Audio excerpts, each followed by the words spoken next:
Welcome to For the Love of It, Tafe Nsw sessions. I'm your host, Steph Pappas, and on this special edition, all our guests share a common pathway that Tafe Nsw have supported their dreams.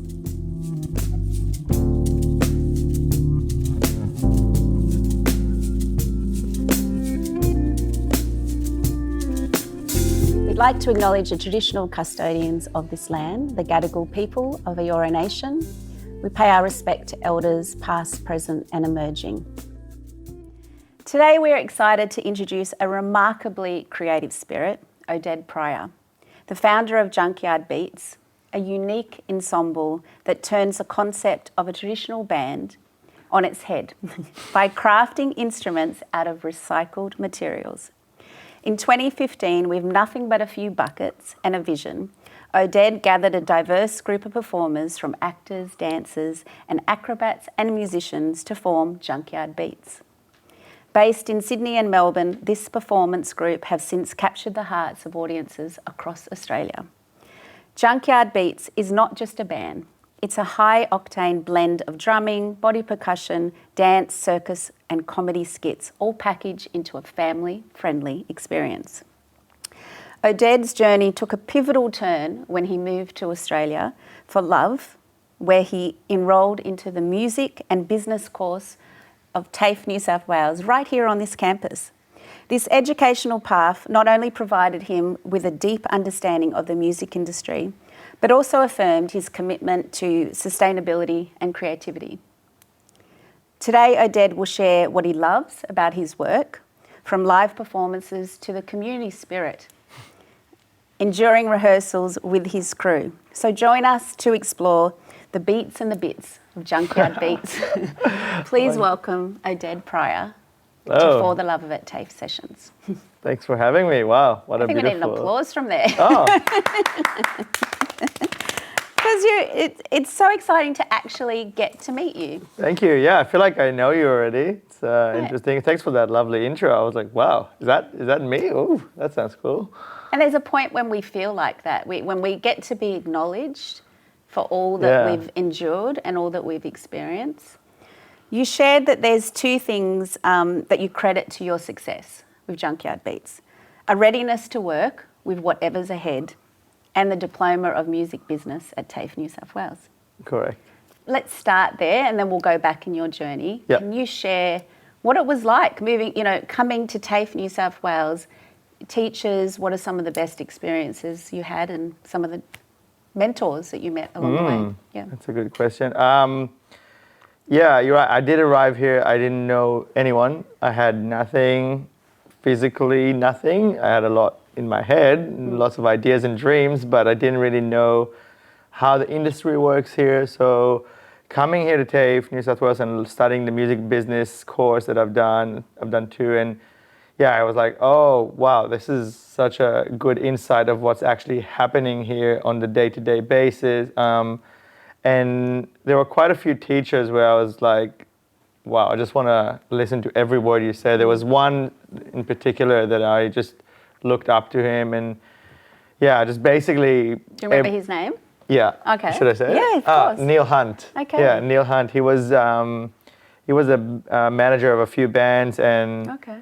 Yeah, I think he just also saw like a lot of potential in me, and like really, I think he took me a bit of as a project, and everything he asked me to do, I basically just immediately applied it onto Junkyard. So, and it was like really helping me develop the whole thing and understand, and, a bit of contacts and networking and direction. And I would consult with him about a few things, and he always was there to help me. And yeah, a very direct person that just tells you exactly what they think, no bullshit mentality, and that's the kind of style that I have as well. So I think we worked really well together, and yeah, learned a lot from there. I also met a few people that were in the group back then.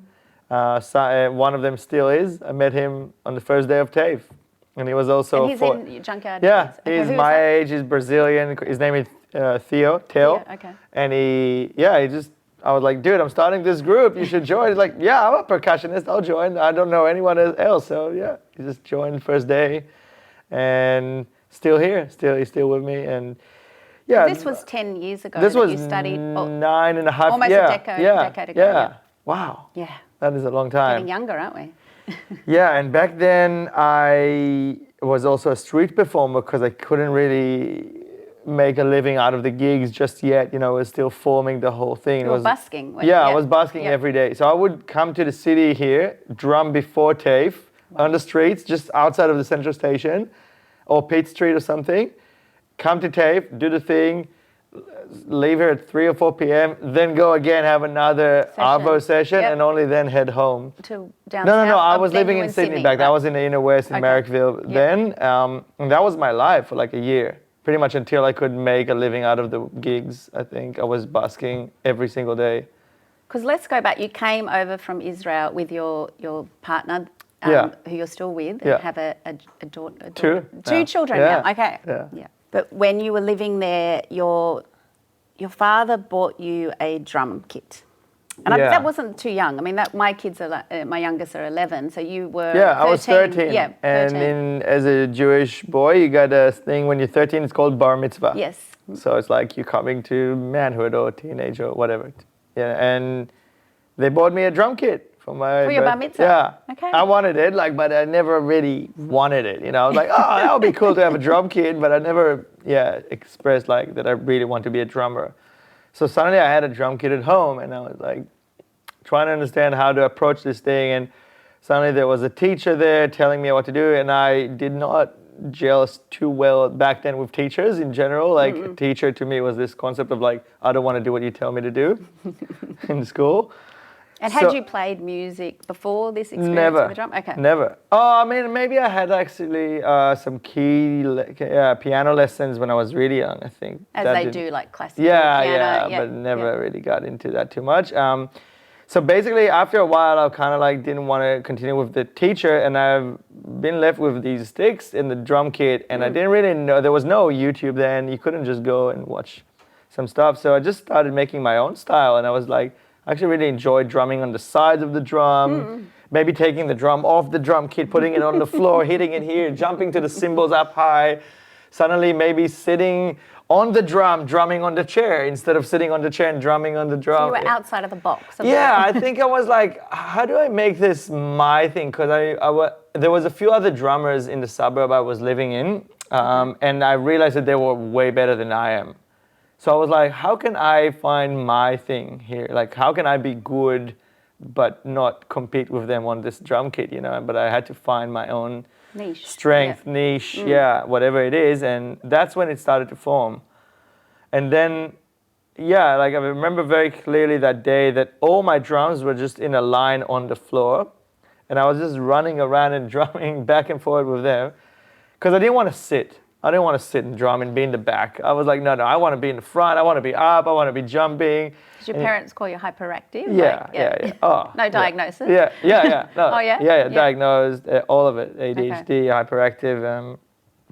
Running around, drumming. And my dad was like, look, if this is how you want to drum, let me help you. And that's when together we built this kind of this arch, and I was just drumming like that. I had to jump to the cymbal and stuff like that. And that was really cool. And that kind of made me realize, hey, I can still be a drummer, but not be a drum kit player, but I'm still a drummer. And I think that was the beginning of that journey for me of I am a drummer, but I'm not a drum kit player. And I still struggle with that. People ask me, so what are you, a drummer? Because I'm like, it's a bit hard to pinpoint, but I'm definitely a drummer. I'm just not a drum kit player that sits behind the drum kit and plays songs. And it's so interesting because you've mentioned the mentor at Tafe Nsw in the business course, but then also your father not telling you, be quiet, stop doing what you're doing, play this way, actually nurturing that part of you. And I really find interviewing different creatives that it's those key moments that allow you to stay in your lane and not feel like 100%. There's something wrong with you, If I didn't have the support of both my parents, not just my dad, but my mom as well, I don't think I would have continued that road. Because it's very loud. Neighbors were complaining. it meant potentially that I'm like drumming a lot on everything, making a lot of noise, racket at home. It's yeah, it was like full on for them, I guess. I've had two sons Yeah, play exactly. drum kits, and I've had the council and the police come when we were living Right. in Erskineville. Now we're actually in a lot of traffic in Camperdown. I'm like, oh, now they can play drums because there's a lot of traffic.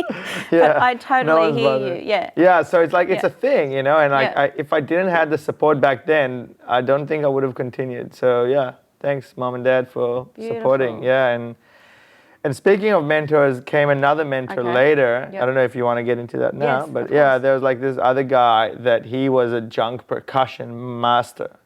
Is this Navon. Yes, I was just Navon. about to go. Oh, there you go. See, we're Cool. in tune. Yeah, Navon chronologic- and the Demente. band called was Demente, Yes, which okay. is Yes. you know, like And so tell me now how you cross paths with Navon. Like, yeah, so I auditioned to his group when I was 22 or 3 or something, Okay. 24 or something like that. And he could see the hunger, the motivation, the fire within me, but I wasn't professional at anything. You know, I was not a professional performer, or not a professional drummer, or not a professional dancer. isn't it But interesting? Yeah, you but don't. I could yeah. do all these things, but I just didn't had real proper lessons in all of them. I Yep. was just training myself basically from a very young age. I love dancing and I love acting and I love comedy and I love drumming, you know, and it's just like spending hours in the shed in the back, because my dad put all his drums in the shed in the back, and there was like that was my place to practice. And he just showed me, yeah, the ways of body percussion, junk percussion. Your dad did. No, Oh, no, Navon, yes, your mentor. Navon, this Yeah, guy, Navon. yeah, Yes, sorry. yeah. Navon, he was like, I'll take you as a project, and he kind of guided me through this world, and I've learned a lot from him, how to build drums, how to build other instruments, you know, like I've never was very handy before, and suddenly I was like, oh, right, this is part of what I do, I build drums.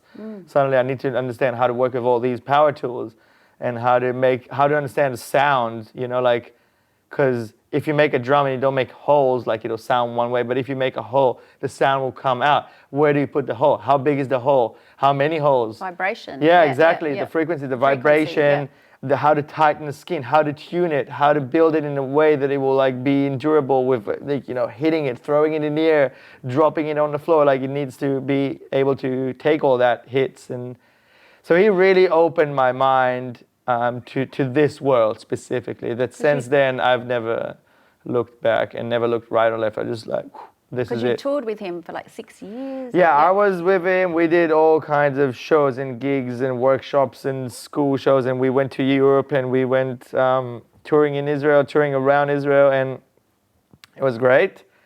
But there was also this side of me that was like, I was always like the sidekick a bit, and always a bit like the entrepreneur, like, yeah, and I was always kind of like, when will my moment come? Not in like an evil way. The sound, yeah, it kind of became Dr. Evil, you know. But So I just feel like, when will my moment come? 1 million buckets. I love it. Yeah, no. So I was like always in the back of my mind. I knew that like my time will come, and I'm just still learning until I felt, okay, this is it. Like, And it was your partner at the time that said, why don't we move to Yeah. Australia? Was she wasn't she's from Aussie. She's Israeli. Australia, and you Yeah. met over there? We met over there. We were Okay. together. Then she moved here. We broke up. We came back. It was like a love whole these journey. stories, Yeah, yeah. many years of like long distance relationship. Eventually, she moved to Israel, and then after a while, she's like, "We're moving to Australia. This is it. I put my foot down." She took control. Yeah. She was like, "It's happening. We're going." I'm like, and it was hard, man. You know, and I've built it up over like 8 years of gigging non-stop in Israel. And in Europe, even I had some contacts in schools and this and that, to the point where I'm like, I'm fully booked. Start my own business. Yeah, I'm fully booked. As an artist, as a, you know, this is what you Huge, want. Like, yeah. I know that I'm getting paid for the next 6 months. You know, like I have my schedule, my calendar is full. I'm like, I can't leave this now. Are you crazy? Like, what am I going to do? I don't know anyone in Australia. What a trust. It was a lot. That must It was be a lot. a big love. A lot of love. But I'm also like, I had that in the back of my mind. We've always kind of talked about the potential of me moving here. And she was always like, come to Australia, selling it to me like slowly, you know. eventually it happened. And you brought a pet as well. We brought our dog. I love that. It was a big mission. You still have your dog? Or? He died. Okay. We had Sorry. another dog. He died Oh, no. 4 months ago, the other dog. He was my dog for the last 6 years. I don't know, I guess, they're not really long-lasting dogs. You know? Yeah, it's a journey. He just died on Christmas Eve out of the blue. He was like, I was just playing with him, all good. He just had his dinner, chilled, went on an evening walk around the block, not even like a big walk or something, just like around the block, boom, collapsed, died. Out of nowhere. So yeah, it was pretty shocking. It's a lot for the kids. And Gaia was really shocked because she was like so close to him since she was born. They were like, we had that with our family. Yeah, the kids most affected. Yeah. What was your dog's name? So we can just give Django. Django. I thought a beautiful name. Unchained. With a D? Yeah. Yeah, I love that. When you came to Australia, one of the first things that you noticed was there was no other percussion groups. Junk percussion. Junk percussion, because there's soul drummer and there's so African drumming or Brazilian drumming of course, or taiko drumming. Yes. So it's only cultural Which I know all of them through the community. Exactly, and we all know them, and they're all like cool. But I was like, where are the junk percussion? Because in Israel, this style is huge. There's like endless amount of groups and people, and you do body percussion. I was like, oh yeah, I've seen that. Like here you do, and people go, wow, how did you? And you know, I can drum on a bucket, and people go, oh my God, you're so creative. Here's $50, whatever it is. You know, I was like, yeah, I mean, it's just a bucket. But here is huge, apparently, like this cultural drumming, which we don't have that much of it there. But we are very strong in the junk percussion world, and I came here with this thing, and I was like, whoa, there's no competitors. And until today, there's not real... Yeah. Every year I go, definitely next year we'll have another junk percussion group that's like fully competing. At the festivals and... But there's not, is there? No. There's none. Yeah. Zero. Yeah. If you find one, let me know. I'm like, I'll let you I'm know. actually kind of keen because it just like will motivate me a bit more, a bit of competition, you know, but it's just... But then you discovered council pickups. Oh yeah, that was a moment for sure where I was Christmas Day. It's like Christmas came early and it never stops. Then actually, that's so council cleanups. Yes. Walking around the street, realizing people throw this up. People are just putting all these good treasures outside. So this doesn't happen in Israel. Never. Oh. Ever. So I was like, whoa, and I'm just starting to see all these cool things, and I'm like standing next to it, and I'm like, wow, that would be cool. Yeah, and this is cool. And then next day I came, and it was still there, and I was confused. Why is this still? Is this free? How does this work? Is this a garage sale? What's going on here? And eventually, I realized it's all free, and I can just take it all. And that was like the moment. I was like, I have to buy a van. I have to buy a van this week. Oh my God, it's happening now. I got to do it. And you're on the streets at night, but this is how it was. I literally went. My partner's parents live in Kiama. Okay. So before I moved to Sydney properly, and found a place, we were just in Kiama, and I was studying in Tafe. So I was taking the train still, and I didn't have a car yet. It was I'm talking about the first month. I've just moved to this country. Overseas. It's really daunting. Yeah. So I'm like, I don't have anything yet properly. You know, my life is not organized yet. And I just bought a van, and then I drove from Kiama to Sydney 3 times a week, and I've stopped in a million places along the way. And I would fill up a van every time I would go to Sydney, and I would come back and bring it back and do the same thing. Eventually, I was like, all right, I don't think my parents-in-law are going to like this if I keep bringing junk to their house. So we found a place as well, and I've just... In the inner west. In the inner west, in Merrickville area, Arrowwood, Merrickville. And that's when I went crazy with the council cleanups, and I've realized I don't need to spend $1 on this. This is crazy. Maybe some tools, maybe some materials like cable ties and stuff like that I needed, or some drills and stuff. But yeah, once you start finding them, that's it, And I made all these cool instruments, cool drum sets that are combined of all these weird objects. I took them to Newtown back then. I was busking in Newtown a lot, outside of the station. Just exploring, and experimenting with all these sounds and objects, and eventually got a lot of attraction with the street shows, and realized, okay, let's start bringing the people in. Yeah, because actually that takes me to you say a massive passion of mine is reusing, recycling in the most creative ways. And for me, that comes out through music outlets. Yeah. And then you went on to gather, we said you met one of them through Tafe Nsw through the business course, Yeah. but then you went on to gather not just percussionists, but circus performers. And Yeah. actually I know two of the, as we're saying, that have gone on to be partners with you. Correct. Kobe and Tom. So I Yeah. want to acknowledge them. Another synchronicity that I didn't know until I started looking into your story. And so you've gone on and to create, like giving these people purpose, giving them something to feel like they're seen, and that's what I love about Junkyard Beats. Yeah, So, it was definitely a place where people come in with different skills and learning the skills from other people in the group.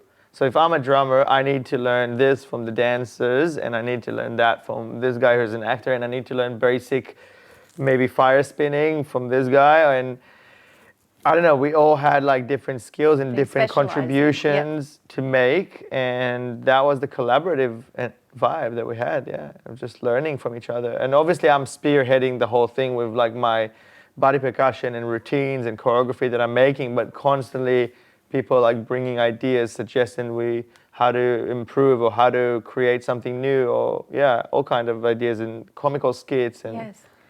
Well, actually, if you get a chance to look up Oded Prior, there's amazing, Junkyard Beats. Junkyard Beats, actually, probably better to look up. You can look up Oded as well, but there's amazing footage. And what I love about you all performing together is the energy, and you're all so in sync. We try. It's incredible. Like, it's almost like you seamlessly follow each other. It's good that that's how it looks, because I just came out of rehearsal yesterday and we were all like, we gotta get it tighter, So we just did like this one routine for 4 hours, I think. Again, it's like 5-minute routine, but we did it for 4 hours again, until like your hand is exactly in the thing, and your head turns in there, like it's all gotta be exactly. Well, it comes across. And so 4 hours rehearsal, so like that was like one routine though, and we just kind of wanted to like make sure it's tight, because we got a gig tonight. Yeah. You've got a gig tonight while we're doing this talk in Ultimo, and that's in Sydney? That's in Sydney, in Alexandria, Amazing. So this one is a corporate event. We're doing just like a 10-minute opener. We're doing fire drumming and angle grinders and some other stuff. And because that's what coming over to Australia, not knowing anyone, in this relationship, finding your ground, like your stomping ground, literally, and then coming through a business course here with incredible mentors that you've mentioned, you've turned it into a thriving business to the point where you actually have now Junktopia, have I got the name right? Junklandia down in Melbourne. It's Junkyard Beats in Melbourne, and Junklandia is one of the shows that they offer, But I know what it's like. You've suddenly expanded. there's You're branches. You're a business, and you've got branches coming out. I'm still getting used to that myself, and we also have like 2 booking coordinators now, so everything goes through them. Okay. So I'm learning how to delegate and step back, because I want to become just a creative director. You're also a father. I'm a father. I'm a busy person, but I'm just like, I want to become the creative director. I want to direct. I want to create. And slowly take a step back from being the front man and kind of marketing, booking, all of it. So I got a booking coordinator and admin person now that they kind of taken that from me away now. I still have to do a bit, but it's a huge change. But it's also a huge change here because I'm learning to delegate, to trust. I'm also a bit of a control freak, and it's my baby. And so I'm pretty like, I have my way that I want things to be done, and especially when you're the face of the brand. I've had this in my personal experience with a clothing label. When you're the face of the brand, and then you let go of an agent or booking person as a representative for the face of your brand, you've got to be really clear on how you want to be communicated and how you want to come across to your clients. So you keep that rapport. For sure, and just kind of like learning to trust, I think, people to do the job they want to do in the best way, just instead of me micromanaging every step of the Yes. way. It's also a big change for me because I'm not used to that, I guess. I'm kind of always been a lone wolf in that sense, Yes. just like I got my vision, I got my thing, I'm gonna do it that way. Now I have to run it by the team, actually. It's not every decision I can just decide and go ahead with Yes. it. I have a business coach now who's like keeping me on track, and because I Like get a life scattered. coach or Yeah, it's like is a business, mainly business coach, but there's a lot of personal stuff also in there as well, because business and personal are very because I was well. going to ask, you say you get scattered, ADHD, and these can be quite challenging when you're a business owner. What are some of the tools that you're implementing to support you? I mean, we just ran through a very simple exercise to ground us before the interview, but are you you mean in that connecting to sense? nature, or what are some tools that you Yeah, do to help you to balance everything? Yeah. Some Making of them you I can think say now. here, some of them probably better not say. But I would say I've now decided that I work between 9 and 5, and not a minute later than that, and not a minute earlier than that. And at 5 p.m. I leave everything and I go to hang out with my family. So that's a new thing for me that I'm trying to stick, because I can easily go all the way to 8 p.m. Yes. 8 to 8. Yes. So that was like, for years I've been doing 8 to 8 p.m. work. Time and management and setting your parameters. Time Yeah. management, priorities, writing a weekly plan is a game changer, and also a task list Yep. with deadlines. We're implementing a lot of systems now within Junkyard Beats on how do we book things, like how is a booking happening. Yes. There's systems now instead of Calendly or, like, oh, yeah. look it up in the email, what did she say, where we park, where do we go, like all this stuff is just like there's very clear systems now, so that's helping me, taking a lot out of my brain and just into a sheet. And I try to meditate as much as I can. I don't do it as often as I would like to, but I would love to do it every day. Ice bath. Yeah. I got an Wim ice Hof? bath at home. Yep. Yeah, Wim Hof, ice bath. These things, and I think something physical in the morning for me just Yep. like helps me. If it's a quick walk outside, physical play with my daughter, if it's a few push-ups, chin-ups, whatever, dancing in the morning in the living room and with my daughters, put some music. This is something that sets me on that thing. And move that energy. Yeah, because sometimes you wake up and you feel that the vibe is not there, and I'm not in the right headset, and I gotta go sit now. All I could do is this 3 Zoom meetings back to back with these, potentially pitching some stuff like for a project for some big clients, or going to a room with a bunch of performers and lots of personalities, and I just gotta be in my center, in my cool, and I just kind of. And she's late again, and he didn't come prepared, and there's it. And I was like, it's all good. It's just bucket drumming. It's fine. Everything's gonna be fine. I just like remember that. And I think also working with Tom and Kobe now as business partners, as really. They're so grown up now. I know, and they're like, it's weird because. Because to put some perspective, they were Sydney boys. Yeah. And they used to volunteer in my community centre. When was that? It's not like going back 6 years ago now. Yeah, right. Yeah.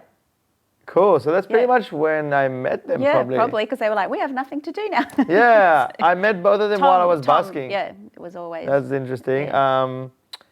But I think both of them also like gave me a lot of perspective on how can you work not super stressed. They're very calm. Because my go-to is stress. Yes. And like, let's get stuff done, Yeah. and like, blah.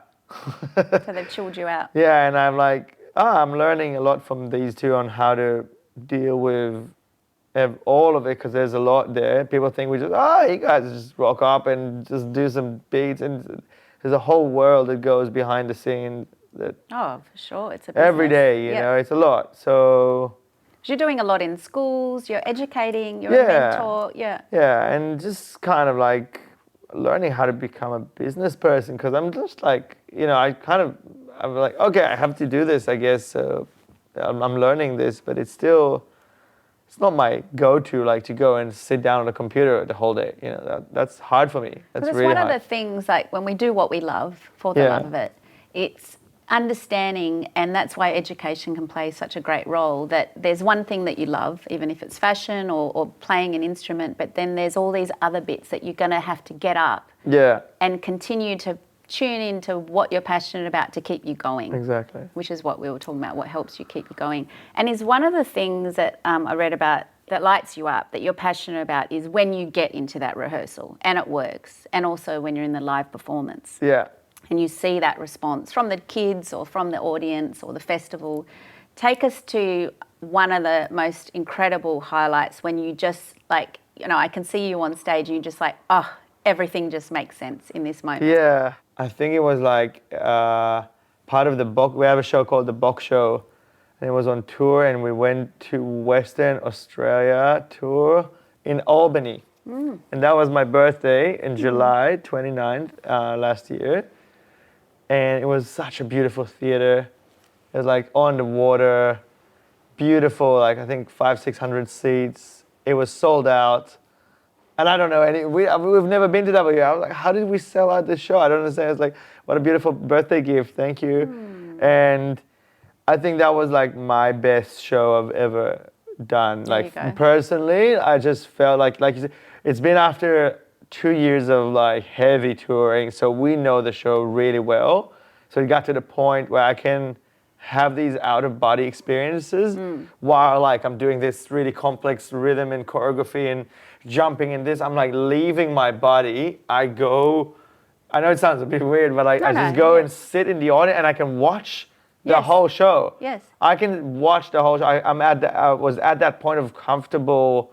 I'm so comfortable with the stuff that I'm doing. Yeah. It comes organically. Exactly. Yep. It's like it's happening. I don't know who's driving, but I'm not driving, you know, and I'm just like, I left the car.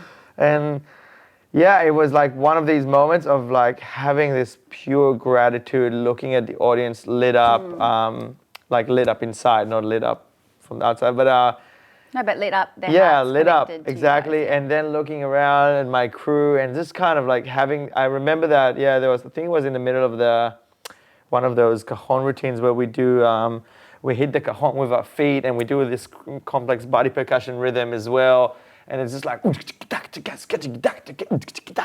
it's like fast and pumping, and you can see the audience eyes are going bigger and bigger. Whoa, how are they doing?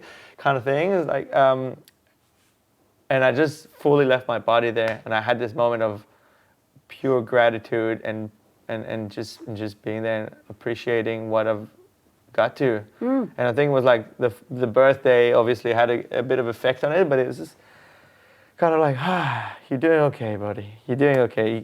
It's okay, you know, give yourself, because those moments are very important. I very rarely tell myself that I'm good or that I'm like, you're doing enough. Or it's always the other way around. It's always like, you're not doing enough. You're not working hard enough. You're not good enough drummer. You're not this. Spending enough time with your children. Exactly. Or your There's partner, always like this imposter syndrome. You're not even a thing. You don't even know how to read a music sheet, and you don't even it's incredible, isn't it? You know, and just my head started playing all these tricks on me. But yeah, you know what? Once I go on stage, I'm like, I'm switched on. I'm on. There's no more of these thoughts.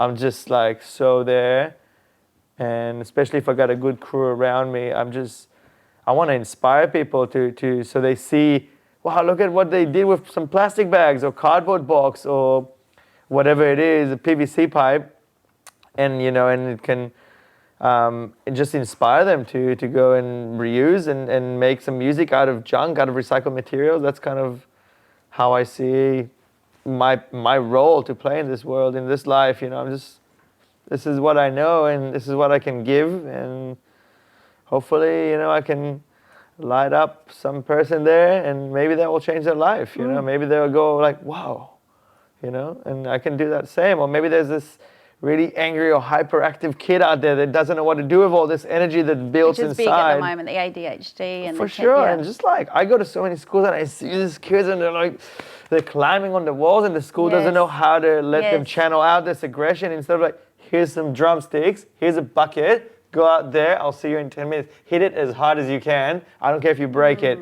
You know, talk to that kid 10 minutes later, it's a different person. Yeah, that lights me up to know that. Yeah, and like sometimes we build musical installations for schools and we leave it at the school. You know, we set it up. It's a permanent installation. And just the thought of that, I'm like, imagine all these hyperactive kids, not even just hyperactive, like, because You're making a difference. yeah, you're but it's making a like they difference. can actually go outside and have a chance to play on these instruments that we made them from junk, from recycled material, and maybe that will like change their perspective, hopefully, and they don't think, oh, I don't have money, that means I can't play music. No, it's not true.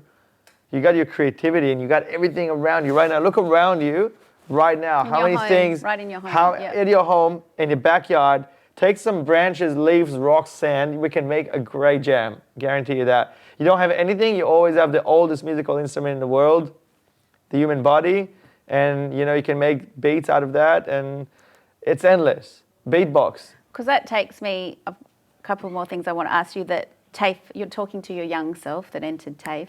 What advice would you give a young person Leave coming out now. of school that wants to go and study music or music business, and that, you know, is a bit unsure? What's one piece of advice you would give them?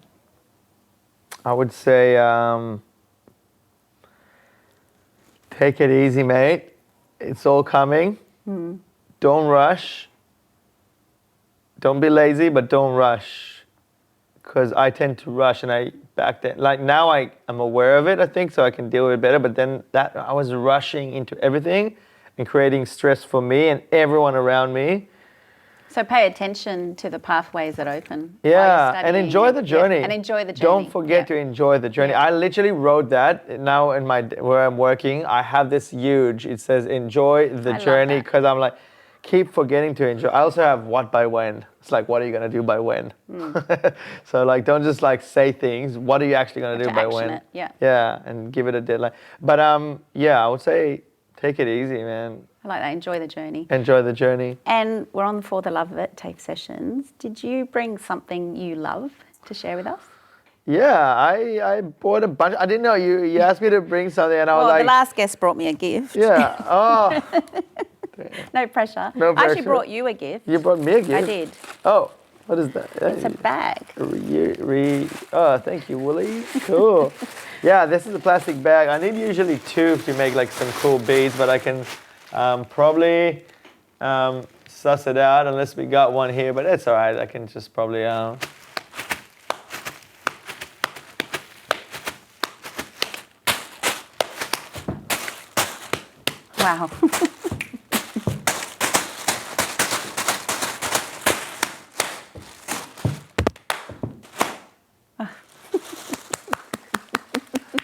But I got some other And stuff. what did Do you you want to bring? Yeah, see? let's have a Yeah, quick okay, look. cool. I got a bunch of stuff here that I brought. I wasn't sure what exactly, but I got this water jug, which I use a lot. It's a cool, everyone knows these. They're like the office, you know, thing. And it's just got, you can also hit it, you can see. Yeah. It's got a good ring. You can bounce it like, Oh, wow. you can throw it. We do a lot of cool stuff with it. What else do I have? I have like this, you take a PVC pipe, a bit of a balloon, a garden hose, connect them all together. You get like this. Great school holiday project. Exactly, yeah.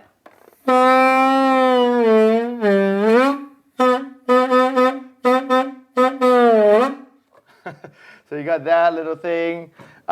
This is pretty cool. This is a cool instrument. So this is, we call these the melody bottles. Whoop. And you can kind of change. That's a vibration. Yeah, you can change the tune. There's a tire valve attached to this. So now there's not much of a sound, but check it out. Like I got a bike pump. Want me to hold this? Yeah, you hold it, and cool. Let's see. If you Oh, pump yeah, it? can you pump? Don't Yeah, just hold yeah, it? yeah, Okay. you can do it. I'm working my muscles now. So you can hear the sound Yeah. changing every time you get more air. The pitch goes higher and higher. So you can tune these into notes and create a xylophone, basically. Because you build them like Yeah. And it's super easy. It's just like a tire valve that's cost 20 cents, and you drill a hole. Don't and let you put out it- all your secrets, because we don't want any It's not competitors. mine. I didn't invent this. It exists. And you can make them Sounds and color them, and yeah, they're fun. There's like a cardboard box, which is always fun. You can kind of like.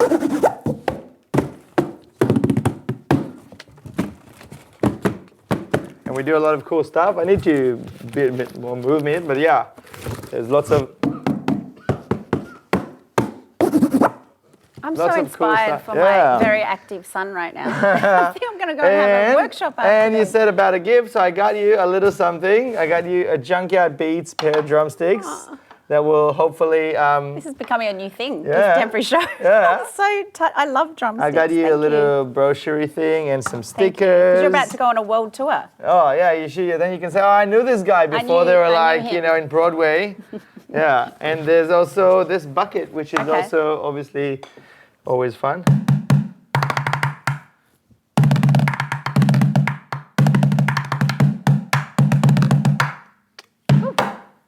Cool. So you can always use a bucket, and everything that's around you can become an instrument. But like I was saying before, the body. The human body, that's my main thing. I would say that's my... Let's go out with that, with the body for the love of Give it. you a beat? Yeah, let's do it. An exit beat? Thank Cool. you so much for Thanks being for on. having me. Thank you, it's such Oded a Prior. pleasure. And yeah, I appreciate you giving me the chance to talk about my journey. And Love it. thanks for inviting me. Thank you. All right, give it a beat. Here we Yes. go. Where's it?